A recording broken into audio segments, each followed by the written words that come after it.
Hello ಎಲ್ಲರಿಗೂ ನಮಸ್ಕಾರ.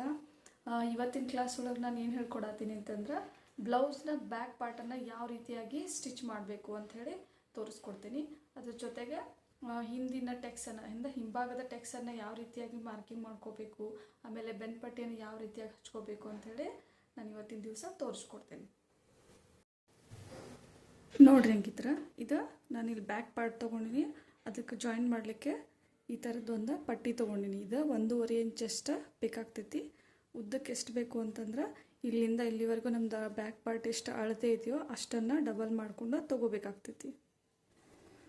So ಈಗ ಇದನ್ನು ಹೆಂಗೆ ಹೊಲಿಯೋದು ಅಂಥೇಳಿ ನಾನು ತೋರಿಸ್ಕೊಡ್ತೀನಿ ನೋಡ್ರಿ.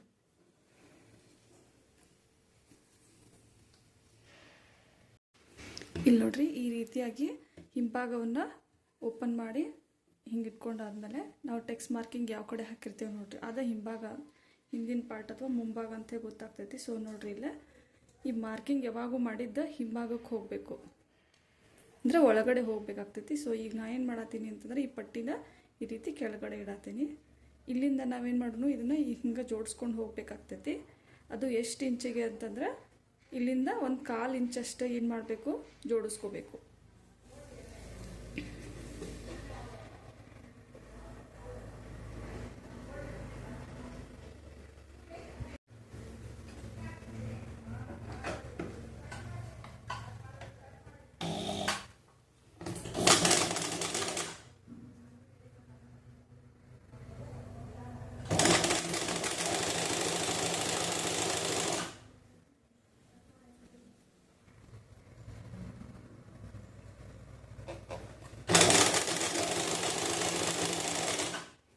ನೀವು ಸ್ಟಿಚ್ ಮಾಡಬೇಕಾದ್ರೆ ಇಲ್ಲೇ ಒಂದ್ಸಲ 1/4 ಇಂಚಿಗೆ ಹಿಡಿಯೋದು, ಒಂದ್ಸಲ 1/2 ಇಂಚಿಗೆ ಹಿಡಿಯೋದು ಮಾಡಬಾರ್ದು. ಯಾಕಂತಂದ್ರೆ ನನ್ನ ಒಳಗಡೆ ಬೆನ್ಪಟ್ಟಿ ಸರಿಯಾಗಿ ಬರೋದಿಲ್ಲ. ಅದಕ್ಕೋಸ್ಕರ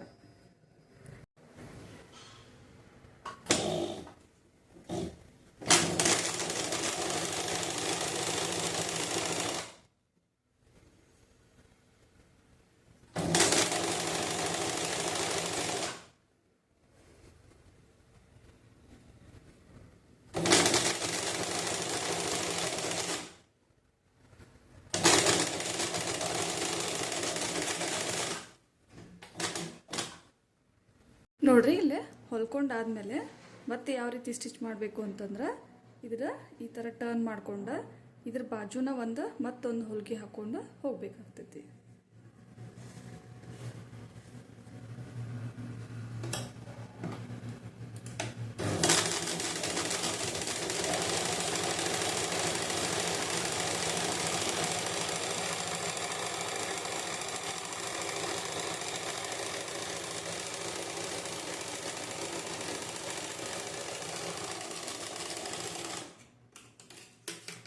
ನೋಡ್ರಿ, ಈ ಥರ ಹೊಲಿಗೆ ಹಾಕಿದ್ಮೇಲೆ ನಿಮ್ಮ ಬ್ಯಾಕ್ ಸೈಡ್ ಹೊಳಿಸಿ ನೋಡಿದ್ರೆ ನಿಮ್ಗೆ ಅರ್ಥ ಆಗ್ತೈತಿ. ಈ ರೀತಿಯಾಗಿ ಬರಬೇಕದು. ಹಂಗಾದ್ಮೇಲೆ ಈ ಸ್ಟಿಚ್ ಹಾಕಿದ್ಮೇಲೆ ಈ ರೀತಿಯಾಗಿ ಪೂರ್ತಿ ಟರ್ನ್ ಮಾಡಿಬಿಡ್ಬೇಕು. ಪೂರ್ತಿಯಾಗಿ ಟರ್ನ್ ಮಾಡಿ ಮಷಿನ್ ಸೆಟ್ಟಿಂಗ್ ಒಳಗಡೆ ಏನು ಮಾಡಬೇಕು ಅಂತಂದ್ರೆ ನಂಬರ್ಸ್ ಇರ್ತಾವಲ್ಲ, ನಾವು ಹೊಲಿಗೆಯನ್ನು ಹೆಚ್ಚಿಗೆ ನಂಬರ್ ಅಂದರೆ ಜಾಸ್ತಿ ದೊಡ್ಡ ದೊಡ್ಡ ಹೊಲಿಗೆ ಬೀಳಬೇಕು ಅಂತಂದ್ರೆ 3 ನಂಬರು ಅಥವಾ 4 ನಂಬರು 5 ನಂಬರ್ ಮಟನೂ ಇಟ್ಕೋಬೇಕಾಗ್ತೈತಿ. ಯಾಕಂತಂದ್ರೆ ನಾವಿಲ್ಲೇ ಕೈ ಹೊಲಿಗೆ ಹಾಕ್ತೇವೆ. ಸೊ ಅದಕ್ಕೆ ಮಷಿನ್ ಸೆಟ್ಟಿಂಗನ್ನು ಏನು ಮಾಡ್ಕೊಡ್ರಿ, ಚೇಂಜ್ ಮಾಡ್ಕೊಡ್ರಿ. ನಾನಿಲ್ಲೇ ನಂದು ಲಾಸ್ಟ್ 4 ನಂಬರ್ ಇದೆ, ಸೊ ನಾನು 4 ಇಟ್ಕೊಳತ್ತೀನಿ. ಸೊ ನೀವು ಕೂಡ ಅದನ್ನು ಜಾಸ್ತಿ ಮಾಡ್ಕೊಂಡು ಇದ್ರ ಮೇಲೆ ಏನು ಮಾಡಬೇಕು, ಸ್ಟಿಚ್ ಮಾಡ್ತಾ ಹೋಗ್ಬೇಕು.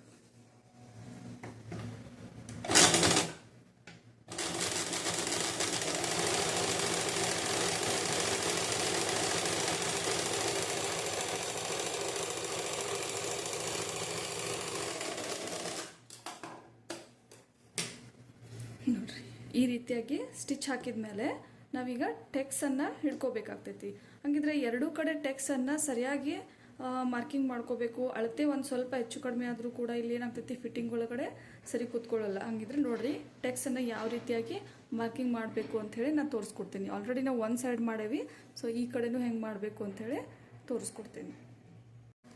ಇಲ್ಲಿ ನೋಡ್ರಿ, ಇದು ಒಳಗಡೆ ಹೋಗ್ಬಿಟ್ಟೈತಿ ಗೆರೆ. ಸೊ ಹಾಗಾಗಿ ಫಸ್ಟ್ ಸೆಂಟ್ರಿಂದ ಏನು ಮಾಡೋಣ, ಈ ರೀತಿಯಾಗಿ ಮಾರ್ಕಿಂಗ್ ಮಾಡ್ಕೊಳತ್ತೀನಿ. ಇಲ್ಲಿಂದ 1/2 ಇಂಚ್, ಈ ಕಡೆಯಿಂದ 1/2 ಇಂಚಿಗೆ. ಸೊ ನೋಡಿರಿ ಇಲ್ಲಿ ಈ ಕಡೆ ಅರ್ಧ ಇಂಚು ಈ ಕಡೆ ಅರ್ಧ ಇಂಚಿಗೆ ಏನು ಮಾಡಬೇಕು ಮಾರ್ಕಿಂಗ್ ಮಾಡಿಕೊಂಡು ಇದನ್ನು ಜಾಯಿನ್ ಮಾಡ್ಕೋಬೇಕು. ಹಾಕಿದರೆ ಇನ್ನೊಂದು ಸಲ ಏನು ಮಾಡಿರಿ, ಈ ಥರ ಚಾಕ್ ಪೀಸಿಂದ ಅದರ ಮೇಲೆ ಮತ್ತೊಂದು ಸಲ ಬರಿಬೇಕು. ನೀವು ಲರ್ನರ್ಸ್ ಆಗಿರೋದ್ರಿಂದ ಈ ರೀತಿ ಮಾಡಿದ್ರೆ ನಿಮ್ಮದು ಫಿಟ್ಟಿಂಗಲ್ಲಿ ಯಾವುದೇ ವ್ಯತ್ಯಾಸ ಬರೋದಿಲ್ಲ. ನಿಮ್ಗೆ ಹೋಗ್ತಾ ಹೋಗ್ತಾ ಪ್ರಾಕ್ಟೀಸ್ ಆಗ್ತೈತಿ. ಸೊ ನೀವು ಅವಾಗ ಈ ಮಾರ್ಕಿಂಗ್ ಹಾಕ್ಕೊಳ್ಳುವಂಥ ಅವಶ್ಯಕತೆನೇ ಇರೋದಿಲ್ಲ. ಈಗೇನು ಮಾಡಬೇಕು ಅಂದ್ರೆ ಈ ಎರಡು ಎಡ್ಜನ್ನು ಈ ರೀತಿಯಾಗಿ ಜೋಡಿಸ್ಕೊಂಡು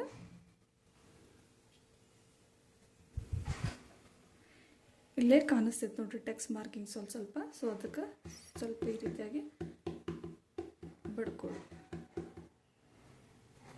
ನೋಡ್ರಿ. ಈಗ ನಮ್ಗೆ ಈಸಿಯಾಗಿ ಎರಡು ಕಡೆದ ಟೆಕ್ಸ್ಟ್ ಮಾರ್ಕಿಂಗನ್ನು ಹಾಕೋದು ಹೆಂಗಂತ ಹೇಳಿ ಗೊತ್ತಾಯಿತು. ಹಂಗಿದ್ರೆ ಸ್ಟಿಚಿಂಗ್ ಹೆಂಗೆ ಮಾಡಬೇಕು ಅಂತಂದ್ರೆ ಈ ರೀತಿಯಾಗಿ ಫೋಲ್ಡ್ ಮಾಡಬೇಕು. ಸೆಂಟರಿಗೆ ಫೋಲ್ಡ್ ಮಾಡಿ ಇಲ್ಲಿಂದ ಈ ಎಂಡ್ವರೆಗೂ ಎರಡು ಹೊಲಿಗೆಯನ್ನು ನಾವು ಹಾಕಬೇಕಾಗ್ತೈತಿ. ಹಾಗಿದ್ರೆ ಇಲ್ಲಿಂದ ನಾವು ಹೊಲಿಗೆ ತೊಗೊಂಡು ಹೋದ್ರೆ ಇಲ್ಲಿ ಸ್ಟಾಪ್ ಮಾಡಿ ಅದನ್ನು ಮತ್ತೇನು ಮಾಡಬೇಕು, ಬಟ್ಟೆನ ಅಲ್ಲೇ ಟರ್ನ್ ಮಾಡಿ ಅದರ ಮೇಲಿಂದ ಅದೇ ಎಡ್ಜ್ ಮೇಲೆನ ವಾಪಸ್ ತೊಗೊಂಡು ಬರಬೇಕಾಗ್ತೈತಿ. ಹಂಗಿದ್ರೆ ನೋಡ್ರಿ ಇಲ್ಲೇ ಇದನ್ನು ಈ ಥರ ಫೋಲ್ಡ್ ಮಾಡಿಕೊಂಡು ಸ್ಟಿಚ್ ಮಾಡಿಕೊಡ್ರಿ.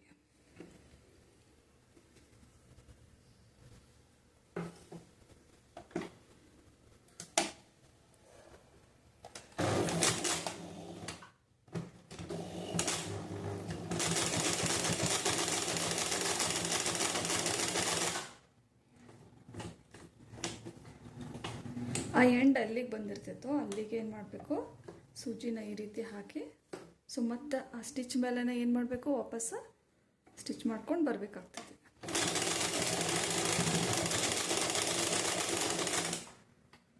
ಹಾಗಾದರೆ ಇಲ್ಲಿ ನೋಡ್ರಿ ಈ ರೀತಿಯಾಗಿ ಟೆಕ್ಸನ್ನು ಹಾಕಬೇಕಾಗ್ತೈತಿ. ಇಲ್ಲೇ ತುದಿಗೆ ಆ ಪಾಯಿಂಟ್ ಏನು ಹಾಕೊಂಡಿರ್ತೀವಿ ಅಲ್ಲಿಂದ ಇಲ್ಲಿವರೆಗೂ ಹೋಗ್ತಾ ಹೋಗ್ತಾ ಏನು ಹಾಕಬೇಕದು ಅರ್ಧ ಇಂಚಿಗೆ ಬರಬೇಕು. ಸೊ ಈಗ ಟರ್ನ್ ಮಾಡಿದ್ಮೇಲೆ ಅದನ್ನೊಂದು ಸಲ ಈ ರೀತಿ ಮಾಡಿರಿ, ಅಂದರೆ ನಮ್ಮ ಬ್ಲೌಸ್ ನೀಟಾಗಿ ಕಾಣಿಸ್ತೈತಿ.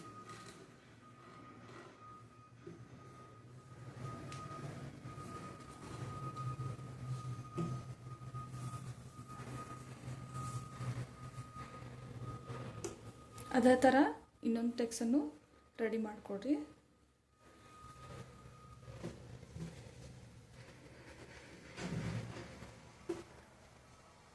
ನೋಡ್ರಿ ಹಿಂಭಾಗವನ್ನು ನಾವು ಪೂರ್ತಿಯಾಗಿ ರೆಡಿ ಮಾಡಿದ್ವಿ. ಈಗ ಹಾಗಿದ್ರೆ ಹಿಂಭಾಗ ಮತ್ತು ಈ ಮುಂಭಾಗವನ್ನು ಯಾವ ರೀತಿಯಾಗಿ ನಾವು ಶೋಲ್ಡರ್ ಜೋಡಿಸ್ಕೋಬೇಕು ಅಂಥೇಳಿ ನೋಡ್ರಿ. ಇಲ್ಲೇ ಫಸ್ಟ್ ನಾವೇನು ಮಾಡಬೇಕು, ಇದನ್ನು ಹಿಂಭಾಗವನ್ನು ಸೀದಾ ಹಾಕೋಬೇಕು ಈ ರೀತಿ. ಇಲ್ಲಿ ಕಾಣಿಸತ್ತಿರ್ಬೋದು ನಿಮಗೆ ಟೆಕ್ಸ್ಟ್ ಮಾರ್ಕಿಂಗ್ ನಾನು ಸೀದಾ ಇಟ್ಕೊಂಡಿನಿ.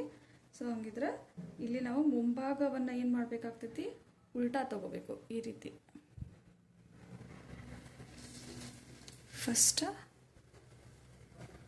ಈ ಕಡೆ ಪಾರ್ಟನ್ನು ಜೋಡಿಸ್ಕೊಳ್ತೀನಿ ನೋಡ್ರಿ. ಅಂದ್ರೆ ಇಲ್ಲಿ ನಮ್ಗೆ ಮುಂಭಾಗ ಏನಿರಬೇಕು, ಕರೆಕ್ಟಾಗಿರಬೇಕು. ನಾವು ಒಂದು ಹಿಂಭಾಗ ಒಂದು ಮುಂಭಾಗ ಮಾಡ್ಕೊಂಡ್ವಿ ಅಂದ್ರೆ ಜೋಡಣೆ ಏನಾಗ್ತೈತಿ, ಸರಿ ಆಗೋದಿಲ್ಲ. ಸೊ ಹಂಗಾಗಿ ನಾನಿಲ್ಲೇ ಎರಡೂ ಪಾರ್ಟನ್ನು ಏನು ಮಾಡತ್ತೀನಿ, ಒಂದ್ರ ಮೇಲೊಂದು ಸೀದಾನ ಹಾಕತ್ತೀನಿ. ಸೊ ಹಂಗಿದ್ರೆ ಫಸ್ಟ್ ಈ ಕಡೆ ಪಾರ್ಟನ್ನು ನಾವೇನು ಮಾಡೋಣ, ಇಲ್ಲಿಗೆ ಅರ್ಧ ಇಂಚಿಗೆ ಶೋಲ್ಡರನ್ನು ಜೋಡಿಸ್ಕೋಬೇಕಾಗ್ತೈತಿ.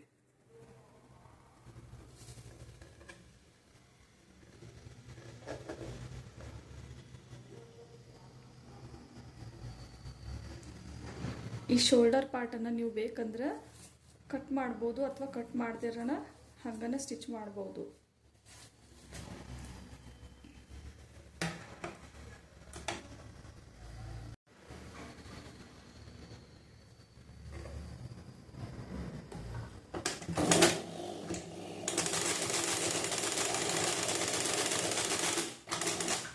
ಇಲ್ಲೂ ಅಷ್ಟೇ ಅದ ಹೊಲಿಗೆ ಮೇಲೆ ಮತ್ತೊಂದು ಏನು ಮಾಡಬೇಕು, ಸ್ಟಿಚ್ ಹಾಕೊಂಡು ಹೋಗಬೇಕು.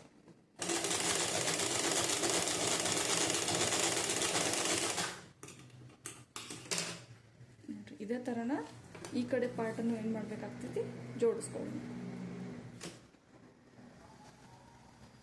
ಇದನ್ನು ಕೂಡ ಏನು ಮಾಡಬೇಕು, ಸೀದಾ ಇಡಬೇಕು.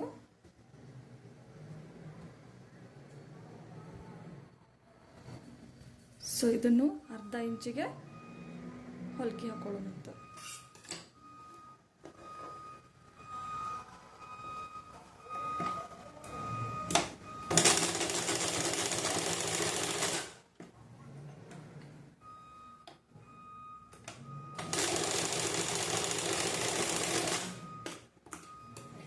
ನೋಡಿರಿ, ಈ ರೀತಿಯಾಗಿ ಶೋಲ್ಡರನ್ನು ಜೋಡಿಸ್ಕೊಂಡ್ಮೇಲೆ ನೆಕ್ಸ್ಟ್ ನಾವೇನು ಮಾಡಬೇಕಾಗ್ತೈತಿ ಅಂದ್ರೆ ತೋಳನ್ನು ಹಚ್ಕೊಳ್ಬೇಕಾಗ್ತೈತಿ. ಅಂದರೆ ಸ್ಲೀವ್ಸನ್ನು ಯಾವ ರೀತಿಯಾಗಿ ಅಟ್ಯಾಚ್ ಮಾಡಬೇಕು ಅನ್ನೋದನ್ನು ನಾನು ನನ್ನ ನೆಕ್ಸ್ಟ್ ಕ್ಲಾಸ್ ಒಳಗೆ ಅಪ್ಡೇಟ್ ಮಾಡ್ತೀನಿ. ಯಾಕಂತಂದ್ರೆ ನಿಮ್ಗೆ ಸ್ಟೆಪ್ ಬೈ ಸ್ಟೆಪ್ ಹೋಗ್ತಾ ಇರೋದ್ರಿಂದ ಬೇಗ ಅರ್ಥ ಆಗತೈತಿ ಅಂತ ತಿಳ್ಕೊಂಡೇನಿ. ನಾನು ಎಲ್ಲ ಒಂದೇ ವಿಡಿಯೋದೊಳಗೆ ಮಾಡೋದ್ರಿಂದ ನಿಮಗೂ ಕೂಡ ನೋಡೋಕೆ ಬೋರ್ ಆಗ್ತೈತಿ. ಸೊ ಹಾಗಾಗಿ ನಾನು ಫಸ್ಟ್ ಏನು ಹೇಳ್ಕೊಟ್ಟೆ, ಫ್ರಂಟ್ ಪಾರ್ಟನ್ನು ಹೇಳ್ಕೊಟ್ಟೆ. ಸೊ ಇವತ್ತಿನ ದಿವಸ ಬ್ಯಾಕ್ ಪಾರ್ಟನ್ನು ತಿಳ್ಕೊಂಡ್ರಿ. ಸೊ ನೆಕ್ಸ್ಟ್ ಕ್ಲಾಸ್ ಒಳಗೆ ನನ್ನ ಸ್ಲೀವ್ಸನ್ನು ಯಾವ ರೀತಿಯಾಗಿ ಇದಕ್ಕೆ ಅಟ್ಯಾಚ್ ಮಾಡಬೇಕು ಅಂಥೇಳಿ ತೋರಿಸ್ಕೊಡ್ತೀನಿ. ಅದ್ರ ನೆಕ್ಸ್ಟ್ ಕ್ಲಾಸ್ ಒಳಗಡೆ ನಂದು ಪೈಪಿಂಗನ್ನು, ಅಂದರೆ ನಾವು ಇಲ್ಲಿ ಬೇಕಂದ್ರೆ ಹೆಮ್ಮಿಂಗ್ ಮಾಡ್ಕೋಬೋದು ಅಥವಾ ಪೈಪಿಂಗ್ ಮಾಡ್ಕೋಬೇಕಾಗ್ತೈತಿ ಈ ಕೊರಳಿಗೆ. ಸೊ ನಾನು ಪೈಪಿಂಗ್ ಮಾಡೋದು ಹೆಂಗೆ ಅಂಥೇಳಿ ತೋರಿಸ್ಕೊಡ್ತೀನಿ. ಸೊ ಅಲ್ಲಿವರೆಗೂ ತಮ್ಮೆಲ್ಲರಿಗೂ ಥ್ಯಾಂಕ್ ಯು ಸೋ ಮಚ್.